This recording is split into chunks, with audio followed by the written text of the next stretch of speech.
49 అంటే సంతానం, 49 అంటే సంతోషం. 49 ఆంధ్రప్రదేశ్ తెలంగాణ. అగ్నిపథ్కి సంబంధించి ఆర్మీ చీఫ్ మాట్లాడుతున్నారు. ఇప్పుడు లైవ్ చూద్దాం. डिविडेंड का फायदा उठाएं.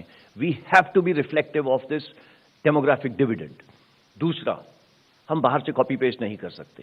Indian problems, Indian solutions. तो इस चीज को ध्यान रखा गया. उसके अलावा इसके अंदर जो हमने सेलिएंट फीचर्स देखे हैं कैसे मिले. हम लोग हर एक साल तकरीबन 80 से 100 एक्सरसाइज करते हैं बायलैटरल तमाम देशों के साथ. उनके साथ हमने देखा उसकी आयु क्या है, उसकी एंट्री क्या है. तो हमें उनसे बातचीत करने से, एक्सरसाइज करने से, चाहे 10 दिन की हो, चाहे 1 महीने की हो, ये हमें ज्ञान मिला उनसे कि उनके पास इस टाइप के प्रावधान हैं. एज जैसा कि मैंने आपको बताया, सब कंट्रीज जो आपको दिखाई हैं 26 से 27 साल. एंगेजमेंट पीरियड भिन्न भिन्न प्रकार के हैं, बट जो सबसे ज्यादा पीरियड फॉलो करा जाता है 2 से 4 साल. जो ट्रेनिंग पीरियड है वो आपके सामने लिखा हुआ है. कमिंग टू अग्निपथ करने से पहले मंथन. देखिए, कोई भी इतना बड़ा रिफॉर्म होगा, ये हो ही नहीं सकता कि इसके ऊपर अलग अलग किस्म की बैठकें नहीं बैठें.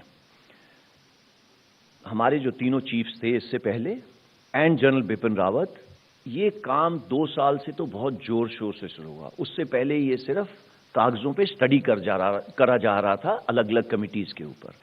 एंड इस सब ministry of defence of course lead कर रही थी, चाहे वो मिनिस्ट्री ऑफ होम अफेयर्स हो, चाहे लीगल हो, चाहे फाइनेंस हो, चाहे मिनिस्ट्री जो इंडस्ट्री के साथ डील कर रही हो, चाहे मिनिस्ट्री ऑफ इंफॉर्मेशन ब्रॉडकास्टिंग हो, ministry of skill development entrepreneurship हो, ministry of higher education, primary education, youth affairs. ये सब मिनिस्ट्रीज के साथ मंथन करा गया. सिर्फ हमने उनको स्कीम की डिटेल्स धीरे धीरे बताई.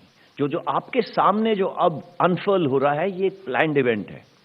प्लान्ड इवेंट इस तरीके से कि मिनिस्ट्रीज को बताया गया था 14 तारीख को कि ऐसे ऐसे आपके सामने युवक आएंगे, बट उन्होंने अपना जो प्रावधान था वो सब करा हुआ है. जो उन्होंने इंटेंट बताया, अब आप एक्शन में उसको होता देख रहे हैं. अगले 2 से 3 हफ्ते के अंदर ये इंटेंशन कागज के ऊपर उतर जाएगा कि उनको सीनियोरिटी दी जाएगी, उनको 10% जॉब यहां पे होगा, एटसेट्रा एटसेट्रा. उसके अलावा सर्विसेज, ये आपके सामने सारी सर्विसेज ने अपना इंटरनल मंथन करा. यानी ये सिर्फ मंथन ऐसे नहीं है. डिफेंस एनालिस्ट जो हैं वो इसके बारे में कई सालों से लिख रहे हैं. उन सब की हमने जो लिखाई पढ़ाई है उनको स्टडी करा और उसमें से जो बेस्ट प्रैक्टिसेस थी उसको इंप्लीमेंट करी. अब आया टाइम ऑफ लॉन्च. हमारा बस चलता तो ये 1990 में ही कर लेते, बट जो बाकी आपको चीजें बताई उसको करते करते समय आगे निकलता गया.